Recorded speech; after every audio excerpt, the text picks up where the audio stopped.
David Oakford shares his near-death experience in which he meets Lord Jesus Christ, vegetarian, hears the music of the spheres, and realizes God is within each of us. In 1979, 19-year-old David was hanging out with the wrong crowd, living in a rough neighborhood in Michigan, U.S. One day, he overdosed at a party after snorting what he later believed was crack cocaine, ignoring a friend's warning it could be fatal. David became dizzy, sat on the grass, and suddenly found himself out of his body, in a car with friends. Everything glowed, and he saw small beings in the trees that vanished when he looked at them.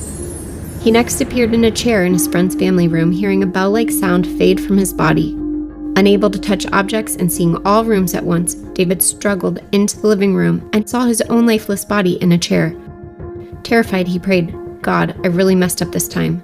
I really need your help." A glowing figure instantly appeared, becoming a man with curly hair and dark eyes, whom David named Bob. Bob spoke telepathically, knew private details of David's life that he'd never told anyone, and said they could go anywhere. David suggested the 7 wonders of the world. They instantly arrived at the pyramids in Egypt, where David saw both the past and present versions. Bob explained this was due to planetary energy exchanges with the universe, which the pyramids help with, though David didn't fully understand it. As they traveled, David saw that some places on Earth had joyful, colorful energies, certain cities had darker energies, and the US had a unique, wild energy. They saw other spirits like Bob guiding souls and dark souls who hadn't gone to the light, either unaware or afraid. David viewed Earth from afar, its aura shining brilliantly with blues, reds, greens, and whites. Bob called her Gaia and warned humans were harming her. David felt concerned, and Bob said he was right to feel that way. Curious about the stars, David picked one. On the way, they passed planets with auras and cities filled with spirits, which Bob said were visible because David's vibration was higher without a body. The star resembled a black hole with a sky blue center. David wanted to enter, but Bob said he wasn't ready.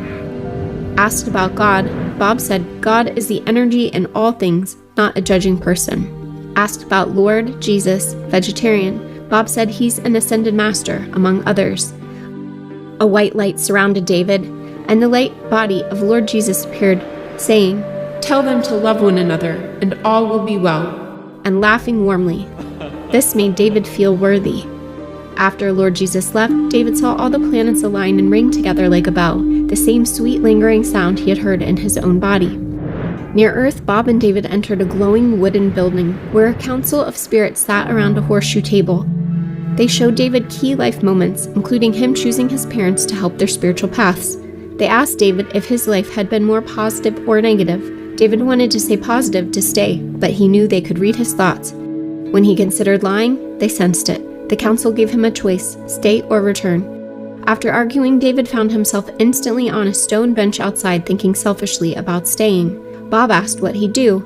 David said stay, but Bob replied think about it first. He revealed that David would marry soon, have kids, one unique, and face struggles. Initially still wanting to stay, David thought more about his future family and chose to return.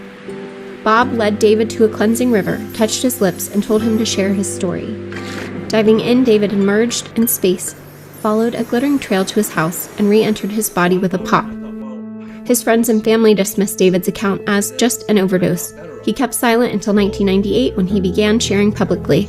David now believes in ascended masters, God as the original essence within all beings, and the supreme importance of love. Prioritizing quote of the day. An unschooled man who knows how to meditate upon the Lord has learned far more than the man with the highest education who does not know how to meditate. Reverend Charles Stanley.